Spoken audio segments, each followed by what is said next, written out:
¿Se han preguntado cuánto está cambiando la vida universitaria de la mano de la tecnología? Por ejemplo, ¿qué rol juega el docente cuando el alumno tiene todo el conocimiento de la materia e incluso más, mucho más, con solo hacer un clic? ¿Cómo se evalúa a los estudiantes en estos tiempos de inteligencia artificial generativa, cuando avanzan aplicaciones como el ChatGPT y otras similares? ¿Cómo responden las universidades a la necesidad de formación permanente de recursos humanos, cada vez más requerida en el mundo laboral por la aceleración de la revolución tecnológica? ¿Hasta qué punto deben incorporarse las clases virtuales en las facultades? Y bueno, y podría seguir. Estos son algunos de los temas que interesan al rector de la Universidad Católica, Julio Fernández Techera. En los últimos años, él ha visitado 90 universidades de América Latina, Estados Unidos y también Europa para conocer de primera mano cómo algunos de esos centros de estudio se adaptan a este tiempo nuevo. Que recoge de esa experiencia. Bueno, vamos a conversar con él en los próximos minutos en torno a estos desafíos. Rector Fernández Techera, buen día, gracias por acompañarnos. Buenos días, un gusto estar aquí y gracias por invitarme. Para que los oyentes lo ubiquen, usted es licenciado en Historia, tiene un doctorado en Filosofía y Educación por la Universidad Complutense de Madrid, es rector de la Universidad Católica desde 2016, ¿no? 7 años, 6-7 años, pero viene de la educación media. Antes fue director académico del seminario, Colegio Seminario. ¿Cómo llegó al nivel terciario de la educación? Bueno, primero yo cuando regresé a Uruguay después de mi doctorado estuve director de bachillerato y director académico del seminario, y al terminar ahí pasé al departamento de educación de la Universidad Católica y fui director del departamento de educación. Y aunque siempre mi pasión había sido la primaria y la secundaria, los colegios, bueno, al final por estar en una organización que te piden que hagas otras cosas. ¿Cuál es la organización? La Compañía de Jesús, y bueno, me pidieron que fuera rector de la universidad y a partir del 2016 he estado en esto. Además es director de la Fundación Sofía. En realidad yo, estuve en la Fundación Sofía, pero terminé el 31 de diciembre del año pasado. Ex-director. Sí. Es una organización de la Arquidiócesis de Montevideo. Vamos a explicar en 2 palabras de qué se trata. Esto es una iniciativa del cardenal Sturla, empezó en el 2014. Él me pidió a mí que la organizara, al mismo tiempo que yo trabajaba en la universidad. Y se planteó como una organización que buscaba apoyar colegios católicos que estuvieran en una situación complicada, económica o pedagógica o organizativa. Y bueno, empezamos con 2 colegios y hoy ya son 35 colegios en la fundación, y además está en todo el país, porque después empezaron a venir pedidos del resto del país y entonces hoy está en muchos departamentos y es una red que se apoyan, ¿no? Así que además de ser rector de la Universidad Católica, mantenía un pie, el otro pie en la educación secundaria y primaria, digamos, ¿no? E inicial. Claro, además inicial. Bueno, y para terminar esta presentación rápida, la Universidad Católica, ¿qué tamaño tiene hoy? ¿Cantidad de alumnos, carreras? Nosotros tenemos más o menos 7.500 estudiantes, 5.500 son de grado y 2.000 de posgrado. Esto no tengo los últimos números porque este año crecimos significativamente, pero bueno, tampoco, como es por generaciones, no debe haber variado tanto. 3 campus. 3 campus, uno en Montevideo y Salto y Punta del Este. Y para completar, ¿se financia solamente con las cuotas que pagan los alumnos? Exclusivamente. Exclusivamente, lo dice de manera terminante. Bueno, hay un mínimo, hay alguna cuestión de servicios o cosas de estas, pero más del 90% del presupuesto es de las cuotas de los estudiantes. Yo decía, usted está interesado en seguir de cerca cómo reaccionan las universidades ante el cambio tecnológico aceleradísimo que se está dando en la última década, no solo acá, en el mundo, ¿no? Entonces, bueno, empiezo preguntándole así en general, Yo creo que realmente el mundo universitario está viviendo una auténtica revolución, ¿no? Esto empezó hace 30 años, obviamente, con la irrupción masiva de Internet, que se fue creciendo paulatinamente, y luego de otra cantidad de tecnologías exponenciales, como las redes sociales, como el smartphone, como tantas cosas. El mundo universitario al principio el mundo educativo en general, al principio fue bastante reticente a aceptar este cambio, pero a partir de hace 10 años esto ha sido una ola y está imparable. Me gusta contar una anécdota que dijo un funcionario del gobierno del estado de Guadalajara, en México, en la ciudad de Guadalajara, que él es físico, y contó que cuando empezó la universidad en el 95, 96, los físicos siempre tienen una sensación de ser una raza superior, ¿no? Y como eran un poco agrandados, cuando empezaron las clases, un profesor les acercó y le dijo: muchachos, les aclaro que llegan tarde. Todo lo interesante de física fue entre 1900 y 1910, 1915. Ahora todo lo demás ya está. Y eso dijo que los deprimía un poco. Y nos dice él que trabaja ahora en educación, dice: pero está claro que en educación llegamos al mejor momento. Estamos en la década más apasionante que se podía estar, porque los cambios son impresionantes, lo que estamos descubriendo es extraordinario, y es apasionante poder estar en este proceso. No llegamos tarde a esto. Ajá. Bueno, esa es su mirada. Claro. Esa es su actitud. Es un momento apasionante, deslumbrante, lleno de posibilidades. Lo enfatizo porque está la otra, ¿no? Está la otra visión que va por el lado de los riesgos, ¿no? Los peligros, los inconvenientes. Sí, yo soy historiador de formación, ¿no? Estudié en Humanidades, en la Facultad de Humanidades, y mi doctorado, aunque hice Filosofía y Ciencia de Educación, en realidad es de Historia. Eso es el título, pero me considero historiador. O sea que yo tengo un gusto por el pasado bastante fuerte, y soy el tipo menos tecnológico que hay. No me apasionan los aparatos, los uso porque no tengo más remedio. O sea que esto no es un tema de que me guste a mí personalmente. Me encantaría el mundo analógico anterior, me encantaba y lo disfrutaba. El tema es que la realidad es que nos tocó no ese. Y ante esto, y ante lo que está ocurriendo, para mí, yo esto lo vivo como un enorme desafío, ¿no? Por supuesto que tiene muchos problemas, que no sabemos qué vamos a hacer con todas las cosas, pero lo que está claro es que mirar a lo que pasaba hasta hace 20 años no tiene ningún sentido. O sea, no hay posibilidad de frenar este movimiento. Entonces nosotros tenemos que adaptarnos y sacar lo mejor de lo que está pasando. Esta pregunta de vuelta es muy amplia, pero ¿cómo cambian con la tecnología la forma de enseñar, los planes de estudio en las universidades? Y cambian completamente, porque la universidad tal como la conocíamos nosotros estaba focalizada en los contenidos. No digo que fuera exclusivamente, porque uno al final, aunque no estuviera explicitado, también desarrollaba competencias en la universidad. Pero el foco eran los contenidos. Y cuando uno iba a hacer un plan de estudio era qué temas hay que dar y qué temas no hay que dar, etc. Eso era lógico porque el acceso a la información, había que saber dónde estaban las cosas, no era rápido, había que saber leer, etcétera. El problema es que hoy todos tenemos un smartphone en la mano y acá está toda la información. Toda. O sea, y en un pueblito, en Tranqueras, tienen la misma información que en Boston. Entonces, no tiene ningún sentido enfocarnos y centrarnos en la transmisión de contenidos.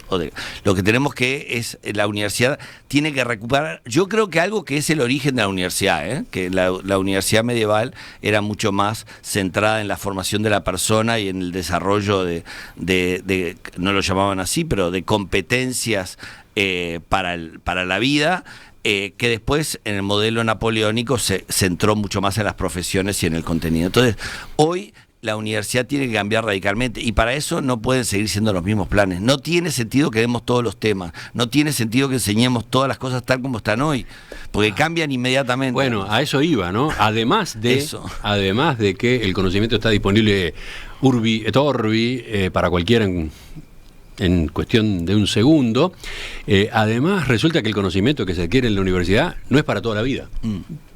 Ojo. Hay cosas que sí. Ya no lo era, hace unos años ya no lo era. Sí. Pero Pero ha habido un cambio drástico en esa materia, Sí, ¿no? totalmente. Aparece la necesidad, casi que la obligación de la actualización, ¿no? Permanente. Y entonces, por eso mismo el modelo, fíjense que, yo qué sé, nuestros padres y casi nosotros íbamos a la universidad, sacábamos un título y nunca más volvíamos a la universidad a estudiar. Podíamos volver de profesores, volvíamos. Pero, y es verdad que los médicos y la gente tenía que seguirse actualizando, pero en otro ritmo. Y había profesiones donde básicamente lo que aplicaban era lo que habían aprendido en la universidad. Hoy eso cambió radicalmente, entonces no tiene sentido hacer carreras tan largas porque la gente sí tiene que volver a la universidad, sí que tiene que seguir estudiando, sí tiene que seguirse formando. Entonces es mucho más importante que las carreras sean más cortas, te manden al mundo del trabajo antes y en diálogo con tu vocación, con lo que tú querés, con las posibilidades que ofrece el mercado, te vayas reorientando y vayas haciendo cursos de actualización, maestrías, diplomas. Bueno, Carreras más cortas. Enseguida quiero volver a eso, pero antes usted habló de la necesidad de formar en competencias, ¿no? Desnivelar la formación universitaria hacia las competencias. Ahí está haciendo énfasis al mismo tiempo la transformación educativa esta que se impulsa desde la ANEP en este momento, ¿no? Para primaria, para secundaria. ¿La está siguiendo? Supongo que sí. Sí, no como antes. Sí. Antes la seguía al detalle. ¿Qué dice a propósito de ese camino y cómo se lo está implementando? Bueno, yo primero de todo no me voy a meter en los detalles porque realmente no conozco y no quiero opinar sobre cosas que no conozco. Antes seguía muy cercano porque además lo tenía que aplicar. Pero lo que es real es que la necesidad de un cambio es imperioso. Y del propio sistema docente, o sea, no va a salir eso, porque el sistema es tremendamente conservador, ¿no? Y esto no es un tema de ideologías, el sistema no es tremendamente conservador porque uno tiene una carrera docente, tiene unas posibilidades y quiere algo previsible. Yo me hice profesor y quiero un mundo previsible y saber que puedo ir avanzando y que voy a lograr determinadas cosas. Bueno, entonces, el problema es que ese modelo en Uruguay estaba viejo hace muchos años, antes de Internet estaba viejo. O sea, el estancamiento, en mi opinión, el estancamiento educativo uruguayo tiene más de 50 años, ¿no? Es decir, en su concepción, o sea, el liceo uruguayo estaba pensado para una élite de otra época, muy reducido. O sea, claramente el atraso del sistema nuestro es de muchas décadas. Ya el famoso informe del CIDE de la década del 60 decía cosas que casi que son las de hoy, ¿no? Los problemas, las repeticiones primero de primaria, el abandono, el que no lleguen al final de la secundaria, y uno dice, bueno, parece que estuviera hecho hoy, ¿no? Entonces, la necesidad es muy grande. Después, cómo lograrlo es muy difícil, porque el sistema está muy agarrado. Hay una discusión, ¿no? Sí. Más allá de que se lo está llevando a la práctica, sigue latente, hay un debate a propósito de si ese es efectivamente el camino. Por ejemplo, las preocupaciones porque ese sería un enfoque mercantilista que pauperizaría las asignaturas, que llevaría un conocimiento demasiado generalista. ¿Qué dice en ese sentido? Yo estoy convencido que lo que pasa es que estamos hablando de una ilusión. Hoy los chicos, es decir, uno hace un estudio, los estudiantes que estudian en secundaria, aquella cultura general, mítica, que en realidad era la cultura de una élite uruguaya, no existe, no es real. O sea, estamos diciendo, le estamos quitando, y no es verdad porque eso no lo están aprendiendo. Si tienen problemas de comprensión lectora, si tienen problemas de razonamiento lógico-matemáticas, ¿cómo estamos pretendiendo que realmente adquieren todo eso con 15 asignaturas? Pero entonces, ¿qué? ¿Usted está proponiendo rendirse? No, en absoluto, hacer un cambio radical. No podemos tener 15 asignaturas, no podemos tener 12 asignaturas. O sea, la gente, porque además, realmente yo creo profundamente en el vínculo docente-estudiante.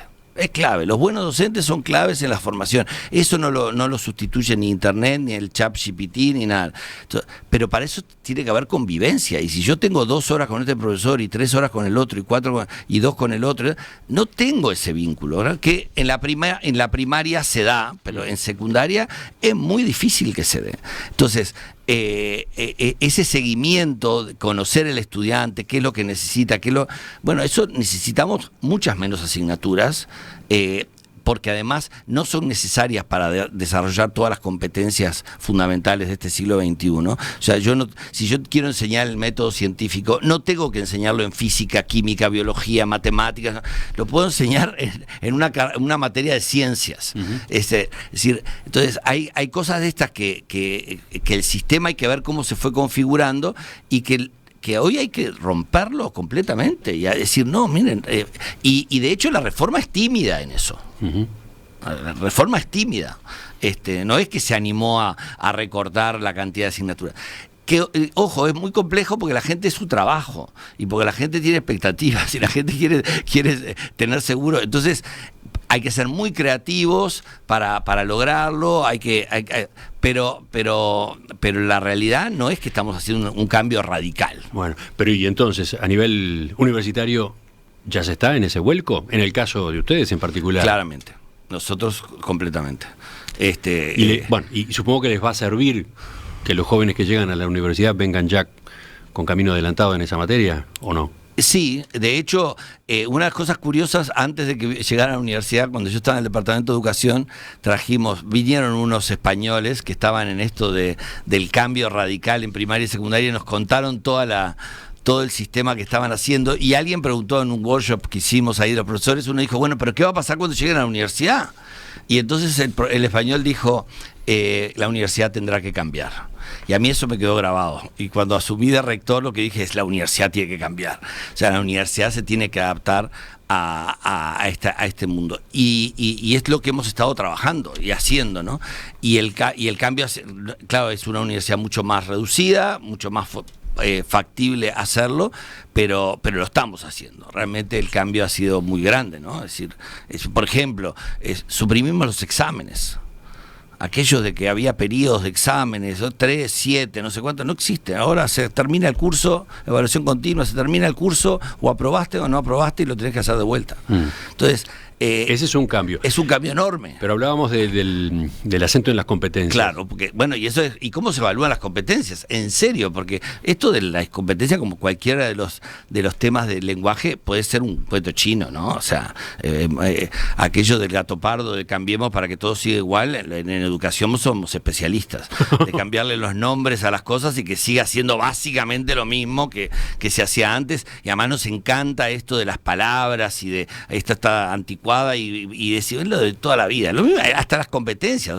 Yo lo que digo, no es que antes no se enseñara por competencias, desde la Edad Media se desarrollaban competencias, pero hacerlo esto real significa un trabajo muy grande, y en una organización, yo digo, hoy todos los profesores de la Universidad Católica saben evaluar por competencias, no. Pero estamos trabajando fuerte en eso. Pero va a llevar, porque son 1.100 profesores. Entonces, hasta que logremos que realmente este modelo se implemente, pero bueno, hay un centro dedicado específicamente a eso. Sí que lo que es verdad que hemos dedicado mucho recurso, tiempo, personas para llevar adelante. Entonces, hoy el que quiera hacerlo, por lo pronto tiene el apoyo, y además a los demás los vamos presionando para que vayan en esa línea, ¿no? Son dos cosas. Primero, pasar al énfasis en las competencias. Segundo, cómo evaluarlas. Exacto. ¿Y cómo se vincula esto con lo otro que usted mencionó, carreras más cortas?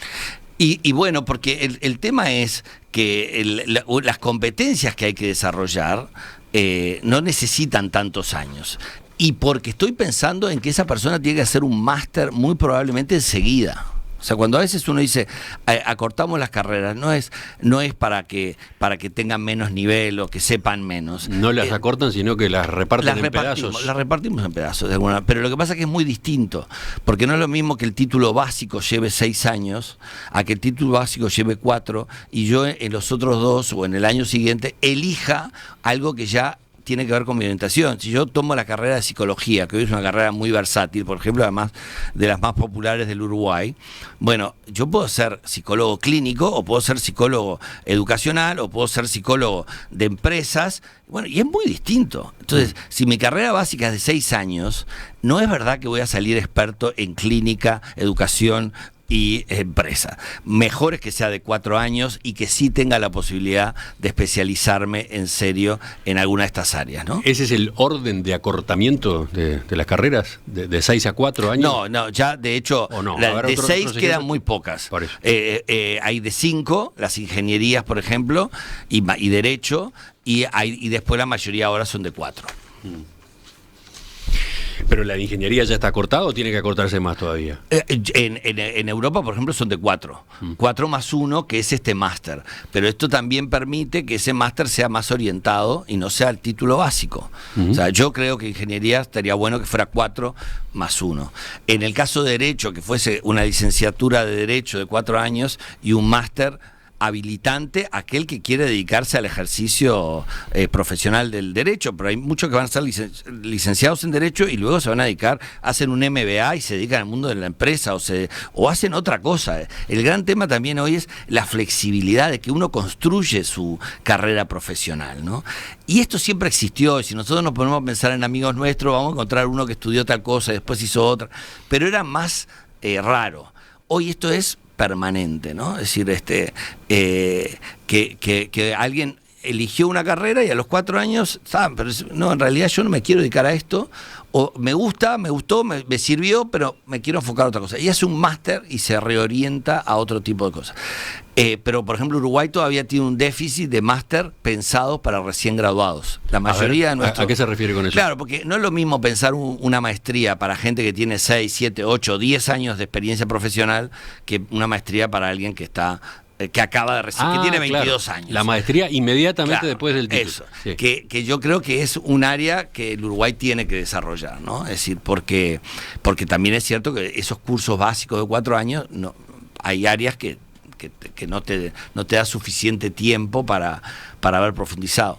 Y que además en el caso de Uruguay, a diferencia de Europa, por ejemplo, donde la gente normalmente no trabaja, o digo en el caso de España sobre todo, que no trabajan hasta que no tienen el máster, en Uruguay la gente ya trabaja en la universidad. En la Católica el 67% de los estudiantes trabajan.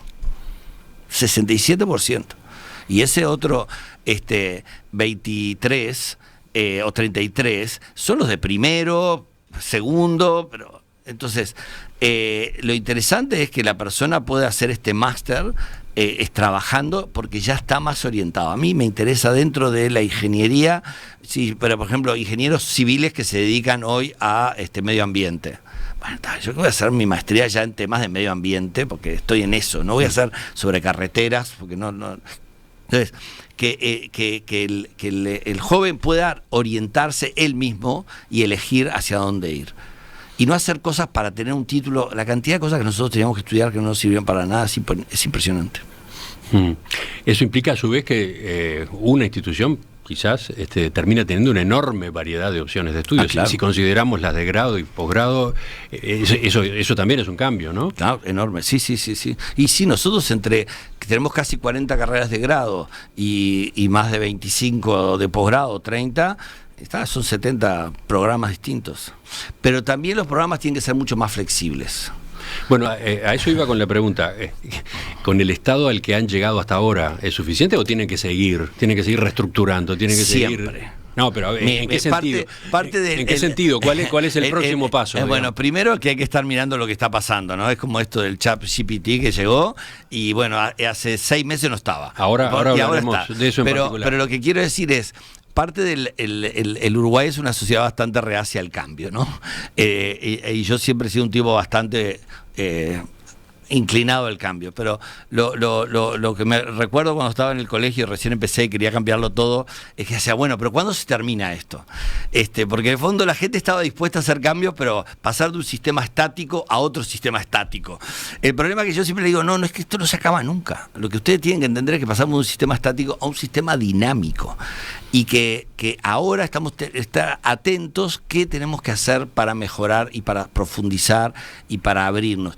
Pero dentro de 5 años, los estudiantes que van a entrar son distintos a los que están entrando hoy. Y eso, el cambio es brutal. O sea, antes había generaciones, pero hoy son mucho más cortas.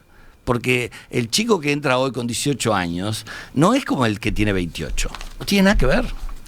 Y agregaría que ese joven, ese estudiante de nuevo, va a vivir más años Mucho. que los que ingresaban a facultad hace, no sé, 10 o 20 años. Va a vivir más años y va a trabajar más años, Claro, también, ¿no? mucho más años. Sí, sí, sí. Y va a estar mucho más joven, más tiempo. O sea, ayer que fuimos al teatro y que veíamos que todo el personaje tenía 63 años y parecía que tenía 83, bueno, es que y es una obra de hace 60 años, bueno, el cambio es brutal. Ayer coincidimos, cuento para los oyentes, coincidimos con el rector Fernández Techera en el público del Auditorio del Sodre, en la primera función de Muerte de un viajante, con Imanol Arias al frente. A esa obra estaba aludiendo, ¿no? Es una obra de los años 40. Sí, 40, 50. 50. Una obra que justamente habla de un viejo, entre comillas, de 63 años, 63 años. Pero además que se muestra todo como si tuviese 80, para nosotros hoy 83. Bueno, ese cambio en la expectativa de vida y en la calidad de vida a partir de determinadas edades también pauta, de algún modo impacta en la educación. Totalmente. En la educación, no necesariamente en la inicial de los primeros años de facultad, pero impacta en que va a haber que formar y seguir formando a gente también de esas otras edades, ¿no? Que capaz que no figuraban para nada en los planes hace un tiempo. Bueno, el gran tema hoy también, que se está trabajando mucho a nivel universitario, es esto de la formación a lo largo de la vida, ¿no? Cuando estuve en MIT, tienen un centro, el Media Lab, donde tienen una cantidad de laboratorios en el sentido de lugares de experimentación de los temas más diversos. Y uno de esos, que fue el que yo fui a visitar, era que me llevó Leandro Folgar, el presidente de Fundación Ceibal. Tenía que ver con la formación a lo largo de la vida. Y era muy interesante porque lo que estudiaban ellos era la formación inicial, infantil. Cómo aprendía un niño, pero lo estudiaban científicamente, ¿no? Es decir, y cómo eso de eso se podía sacar enseñanzas, que hay un libro y todo, para el aprendizaje a lo largo de toda la vida, ¿no? Y eso es una realidad. Hoy la gente se jubila y quiere hacer carrera, quiere ir a la universidad, quiere seguir formándose. El cambio es extraordinario. Enseguida retomamos la entrevista en perspectiva con el rector de la Universidad Católica, Julio Fernández Techera. El tema, cambios en la vida, la actividad universitaria de la mano de la tecnología. Me gustaría que ahora incorporáramos también a la inteligencia artificial en esta conversación. Me interesaría que también habláramos de presencialidad, virtualidad. ¿Cómo tienen que adaptarse las universidades de la mano de las innovaciones tecnológicas de los últimos tiempos? Ese es el tema del que estamos conversando esta mañana en la entrevista central con el rector de la Universidad Católica, Julio Fernández Techera, sacerdote jesuita, licenciado en Historia, con un doctorado en Filosofía y Educación por la Universidad Complutense de Madrid. Pero usted remarcaba un doctorado básicamente centrado en Historia también, ¿no?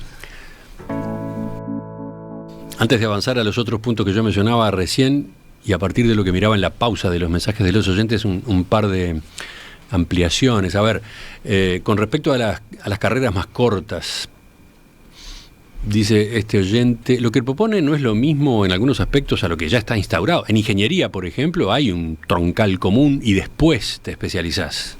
Sí, pero el título básico es al final de los 5 años. Uh-huh. Una cosa es que, porque uno también, parte de las carreras más cortas es que si uno decide hacer otra cosa o orientarse a otro lado, lo puede hacer antes, uh-huh, ¿no? Es decir, pero si uno no tiene el título de grado, o sea, soy licenciado en eso, no puede hacer ese trasvase, ¿no? Bien. Otro pregunta, ¿no se aprovecha mejor un máster justamente cuando uno ya ha acopiado cierta experiencia laboral? No. ¿Un máster enseguida de titularse no sería como una extensión de la carrera? Lo que pasa es que... Y acaba la expresión gatopardo que usted utilizó hace un rato. ¿No estamos entonces ante un gatopardo? No, porque el gran tema es que si tú terminas la licenciatura al 4º año, puedes tener un montón de másters para ser diferentes. Entonces tú eliges la orientación. Y en cuanto a lo de la experiencia, por eso yo hablo del diseño. No es lo mismo diseñar una maestría para gente con experiencia profesional que para gente recién graduada. Por ejemplo, nosotros abrimos este año un máster para recién graduados en psicología clínica. Bueno, uno sabe que son chicos de 22, 23 años que no tienen experiencia clínica, entonces tengo que partir como de cero. Si yo hago un máster en psicología clínica para gente con experiencia, no les puedo explicar cosas elementales, porque hace 10 años que están. Lo veo en el mundo de la educación, porque yo he sido profesor de las maestrías en educación. Bueno, si yo tengo una persona con experiencia de 10 años de docencia o de gestión, no le voy a hablar igual que un chico que se graduó el año pasado, ¿no? El diseño es muy diferente. Y un último mensaje de los varios que llegaron, porque llegaron muchos, el tema moviliza. Dice, con los profesionales en Uruguay hay un desafío, es muy difícil saber en qué área se va a conseguir empleo. Por lo tanto, tener una formación amplia permite versatilidad en el trabajo que se pueda desarrollar una vez que uno se recibe. Eso es en Uruguay y en casi todo el mundo. O sea, nosotros teníamos un modelo de que si uno tiene que trabajar en la profesión que estudió. Ese no es el modelo, por ejemplo, de los norteamericanos o de los ingleses. Por eso uno se encuentra aquí, un gerente general de una multinacional inglesa. ¿Y cuál fue tu carrera de grado? No, filología de la India. Absolutamente. Y bueno, y después a cada rato pasa eso y es desconcertante, ¿no? Es desconcertante, pero porque para nosotros sigue siendo que el abogado trabaja de abogado, el ingeniero trabaja de ingeniero. Pero realmente esto en el mundo es así. Por eso es verdad lo que dice, las carreras tienen que ser genéricas, las básicas, para permitir, porque la persona va eligiendo, ¿no? A los 18 años sabe lo que va a dedicar el resto de su vida. Entonces descubre muchas cosas a lo largo de los años de la universidad y después también, entonces poder irse reorientando. La última gran irrupción tecnológica han sido los chats de inteligencia artificial generativa. Básicamente el empuje vino en los últimos 6 meses, ¿no? Sí. Estos que interactúan con seres humanos, estos que producen contenido original como texto, imágenes o códigos de programación. ¿Qué incidencia tienen herramientas como estas en la forma en que enseñan las universidades? Bueno, primero de todo estamos aprendiendo, porque como digo, esto ha sido tan... Yo escuché hablar por primera vez de esto en diciembre en Israel. Visitando la Universidad Hebrea de Jerusalén, un profesor me habló de esto y para mí me estaba hablando de chino. Pero me dijo porque ellos ya habían tomado una decisión... Claro, además sobre la marcha, no es para por ejemplo, que todos los ensayos tenían que ser a mano y delante presenciales. Ajá. Y yo medida drástica. Claro, porque hay respuestas inmediatas a situaciones que todavía no sabes. Me imagino que después ya lo incorporarán. Y cuando vuelvo aquí en enero en vacaciones ya empieza a hacer eso. Entonces, lo primero de todo es conocer el instrumento, que yo no creo que en 5 meses tengamos un conocimiento de las implicancias que esto tiene, no solo en la universidad, sino distintas carreras lo pueden utilizar de otra manera. Lo que yo primero diría es imposible negarse. Esto no se puede ir para atrás. O sea, esto ya está. Y entonces hay que conocerlo muy bien y hay que decir, bueno, ¿y esto qué nos implica? Pero, por ejemplo, ¿cómo se hace para evaluar a un alumno en estas nuevas condiciones? Y lo decía uno de los comentarios, hay 2 opciones, depende de las cuestiones. O hago un examen presencial y estoy ahí y no lo pueden utilizar, o hago un examen que implica el uso del GPT. Pero, por ejemplo, si yo le pido, y esto ya lo hemos visto, ¿no? Si yo le pido a 20 alumnos, le pongo la misma consigna, que tienen que hacerme una descripción, un informe sobre la situación de Uruguay en este momento, y pueden usar el chat GPT, no me van a salir 20 informes iguales. No, la gracia, entre la gracia va a ser GPT es que son distintos. Exactamente, y si yo te pido que además me pongas qué preguntas le hiciste o que esté incorporado, ¿sabes?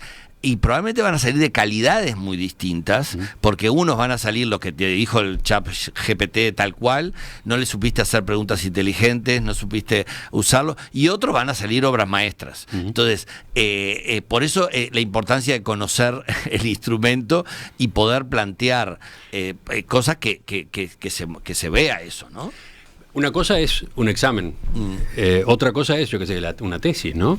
¿Cómo se analiza, cómo se estudia una tesis, cómo se juzga una tesis, teniendo en cuenta que pueden estar de por medio plagios, entre comillas, provenientes de ChatGPT? Bueno, primero está en los temas tecnológicos de cómo se detecta usos, por lo menos no declarados. Si digo, yo no usé el chat GPT y de repente hay sí, lo usaste porque está por esto. Bueno, eso es más tecnológico que ya se está usando, ¿no? Pero otro yo es, bueno, ¿qué tipo de cosas voy a hacer? Porque hay cosas que no puede hacer el chat GPT. O sea, por ejemplo, mi tesis doctoral de historia sobre el siglo XIX no la hubiera podido hacer el chat GPT. No, porque no está tan seguro. Porque había cartas. O sea, yo leí más de 3.000 cartas de informes, manuscritos, no están en acceso de el chat GPT, no tiene acceso a ese tipo de cosas. O sea que no todo está en internet. Claro, no todo está, bueno, obviamente que es más relativo, pero obviamente todo no, pero cada vez más, pero aún estando en internet, porque hay muchísimos lugares que están escaneando. Ojo, la tecnología se puede seguir desarrollando y después puede ser que escaneen ellos mismos los manuscritos y todo. Pero lo que voy es que uno tiene que pedir cosas sabiendo que existe esta tecnología. O sea, yo no puedo decir hoy... El profesor, el docente. Claro, el docente. O sea, ¿y qué tipo digo, lo hablábamos con la vicerrectora de investigación de la universidad, los papers. Claro. Y bueno, a lo mejor en lugar de pedirte 3 papers al año, te tengo que pedir 15. porque sé que hay una ayuda extra que antes no había. No lo sé, estoy hablando, no estoy diciendo que sea así porque realmente es algo que estamos viendo. Pero el conocimiento del instrumento es fundamental para ver cómo modifico lo que le pido al estudiante, al académico, al investigador, etcétera, ¿no? Lo curioso es que el ChatGPT, si nos detenemos en ese nada más, también se puede usar para preparar el examen, para armar el examen, para que el docente arme el examen, ¿no? Totalmente. Y a veces las cosas son muy inteligentes y muy interesantes. O sea, es un desafío grande. Y muchas cosas salen mejor de lo que uno las hubiera hecho, sobre todo cuando no tiene tiempo, porque esto te lo hacen en 5 segundos y a uno le hubiera costado a lo mejor 3 horas de trabajo hacerlo, ¿no?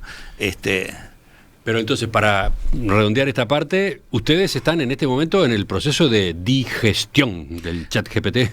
A ver, ¿ya han tomado alguna decisión concreta? Nosotros decisión no hemos tomado. Ajá. Hemos tenido muchas reuniones en la universidad. Hay muchas personas muy especializadas en estas temáticas que las hemos invitado al consejo directivo, que hemos hecho reuniones con profesores, que estamos digiriendo. Pero tampoco hemos dado una directiva porque estoy seguro que hay profesores que ya lo están usando con sus estudiantes. Entonces, no es que vamos a decir, no, prohíban todo hasta que tengamos una idea, porque no funciona así. Entre otras cosas, la experiencia de los docentes es lo que nos va a dar también elementos para eso. Y tengo, ahora justo me mandó un profesor un trabajo de una universidad de Estados Unidos de criterios que todavía no pude leer, porque me lo mandó en estos días, y se lo reenvié, sí, al consejo directivo. Y bueno, acá hay un elemento de una universidad de Estados Unidos.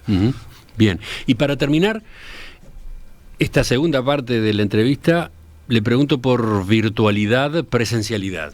Hemos tenido un gran avance, un gran empuje de la virtualidad, sobre todo a partir de la pandemia, ¿no? Fue un catalizador en esta materia. El proceso ya venía de antes, se acentuó. Entonces... Bueno, yo creo que, primero, la virtualidad es una oportunidad fantástica y yo lo apoyo totalmente porque hace posible, en el caso de la universidad, los estudios terciarios a personas que de otra manera no lo podrían hacer. Otra cosa son las opciones que cada institución toma. Nosotros, como Universidad Católica, hacemos una opción clara por la presencialidad, excepto en el campus de Salto, que es en el único que nosotros permitimos carreras semipresenciales, que son con una fuerte componente de virtualidad, pero también con presencialidad una vez al mes, se reúnen todos los sábados. ¿Por qué? Porque es un área del país que es un servicio que podemos hacer a una cantidad de personas. Algunos son carrera de primera carrera y otros son segunda carrera, que se pueden formar ahí. Y hoy tenemos psicopedagogía, tenemos acompañante terapéutico, tenemos psicología, tenemos datos y negocios, que son para una región donde de otra manera la gente no podría estudiar. Entonces, nos parece, pero nuestra opción grande, digamos, en Montevideo y en Punta del Este, es la presencialidad. Ajá. ¿Por qué? Porque por el modelo universidad que nosotros tenemos. Pero de esa manera no le están recortando posibilidades a algunos potenciales estudiantes. Uno no puede hacer todo para todos. Ajá. A mí me parece muy valioso que exista, pero no quiere decir que yo pueda hacer todo. Yo creo en la universidad como etapa de vital y creo que la universidad, sobre todo para los chicos de 18, 22, 23 años, es una etapa donde tienen que vivir con estudiantes, con otros profesores, en una comunidad. Es una comunidad de aprendizaje. Yo no me imagino, no tengo hijos, pero no me imagino mi hijo a los 18, 19 años encerrado en casa haciendo la carrera. Pero sí apoyo mucho las universidades virtuales. En España las conozco muy bien, sobre todo la Oberta de Cataluña y la UNED de Madrid, porque le dan la posibilidad de hacer estudios universitarios de calidad. O sea, esto no es de segunda calidad, sino de calidad, a gente que de otra manera no los podría hacer. Bueno, ahora hay un proyecto que ha presentado el diputado Felipe Schifani del Partido Colorado para crear en Uruguay una universidad virtual estatal.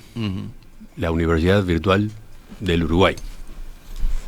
No conozco el proyecto, solo sé, pero no conozco porque estaba de viaje, acabo de llegar y me lo perdí. Pero yo, en principio, creo que la virtualidad es muy buena para gente que de otra manera no podría estudiar. Y uno dice, no tiene todas las dimensiones de la vida universitaria. Bueno, pero que por el no tener el todo me sea nada. Yo siempre, entre el todo y la nada, siempre hay matices y matices importantes. Si esta persona puede tener una formación profesional, mejorar sus condiciones de trabajo, etcétera, más, bienvenido sea. Que no tuvo la experiencia del bar, de la esquina, de la cantina, del profesor, bueno, nadie, hay estudiantes que van a la universidad presenciales y no los aprovechan tampoco, o sea que no son condiciones sine qua non. Enseguida venimos con la última pregunta que me queda y quizás alguna más, pero una sobre todo. Ya volvemos, estamos con el rector de la Universidad Católica, Julio Fernández Techera. Rector Fernández Techera, recién durante la pausa le mencionaba algunos de los mensajes que siguen llegando, porque continúa provocando participación en esta entrevista. Elijo ya sobre el final. Carlos, de Ciudad Vieja, dice: el desafío del chat GPT es para el docente. Debe estar preparado para pedir y saber evaluar cosas más sofisticadas. Porque si lo que pide lo puede hacer un robot, el problema entonces no es del estudiante. Me recuerda a un viejo profesor de matemáticas que insistía en que supiéramos usar la tabla de logaritmos, mientras que nosotros, año 1976, veíamos que eso lo hacía una calculadora, que por entonces todavía era cara, pero ya se estaba empezando a popularizar, ¿no? Las calculadoras científicas. Sí. ¿Qué dice de ese enfoque? No, que es verdad. Es cómo se adapta el profesor y la institución a esa. Y es verdad el tema de que la creatividad, la sofisticación del conocimiento, si preguntamos cosas básicas, sí, lo va a contestar, pero ya hoy lo contesta Google. El Rincón del Vago te lo contestaba hace ya varios años. O sea, esto es un desafío que ya empezó hace varios años, ¿no? Para terminar, usted me contaba que ha visitado, ¿cuántas? 90 universidades. 90 universidades. ¿En cuántos años? En estos 6 años y medio. 90 universidades en América Latina, Estados Unidos, también Europa. No sé, para redondear la entrevista, ¿qué ejemplos destaca? ¿Cuáles pueden tomarse como referencia por diferentes razones? A ver, una de las cosas, yo soy un tipo que aprende mucho en la práctica, entonces me gusta mucho visitar porque me gusta recorrer los corredores, los salones, reunirme, hablar con la gente, y de ahí saco muchísimas ideas, ¿no? Entonces, he visitado universidades públicas enormes, universidades pequeñas, universidades ricas, universidades pobres, y de todas sacas algo, ¿no? Entonces, algunas que me abrieron la cabeza, últimamente voy a decir, pero la semana pasada estuve en la Universidad de Maastricht, en Holanda. Por ejemplo, esto es una universidad pública, joven, porque se fundó en el año 76, pero que desde sus comienzos tiene todas las carreras pensadas en aprendizaje basado en proyectos, lo que hoy llamamos PBL, bueno, aprendizaje, todas las carreras, lo cual es una maravilla, porque nosotros estamos trabajando en eso muchísimo, pero no puedo decir que tenemos todas las carreras en eso o todos los niveles. Ya tenemos carreras que trabajan en eso, por ejemplo, medicina completamente, pero hay otras que no. Y ellos todas las carreras. Eso implica, por supuesto, por ejemplo, de costos que trabajan con grupos de a 15. Bueno, eso no, para las públicas y para las privadas eso es complicado. Pero lo que es real, porque además es eso, aprendizaje basado en proyectos, siempre enseguida vienen los dogmáticos que te dicen que solo puede ser de una manera. En realidad, todas estas cosas son cosas que se pueden adaptar. Pero esta universidad de Maastricht me resultó particularmente interesante por ese enfoque, ¿no? Sin embargo, no lograban, y charlando con ellos, algo que para nosotros es muy importante, que es la interdisciplinariedad. Todavía, como es una universidad... ¿Cómo trabajando en base a proyectos no logran la interdisciplinariedad? Porque están muy cerrados en facultades.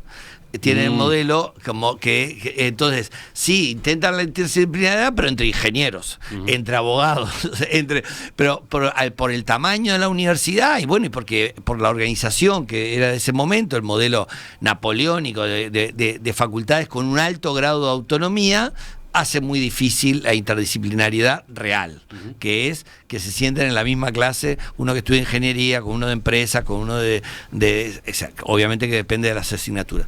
Esa, pero destaco particularmente. Y otra que me fascinó, que la visité en octubre pasado en Chile, la Adolfo Ibáñez, es una universidad de primer nivel en Chile, y que es una universidad privada y es una universidad que nació para el área de negocios, o sea que enfocada a los negocios.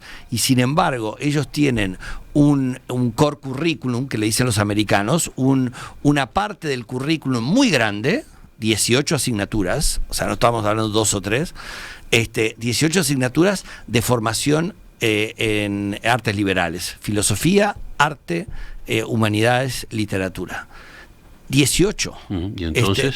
Y entonces me interesaba verlo. Ellos se inspiraron en la Universidad de Columbia y fuimos a las clases. Entonces tienen clases de 26 estudiantes donde se mezclan de todas las carreras y todas las cuestiones y les entregan, cuando el primer año llegan y les entregan una caja con 20 libros clásicos.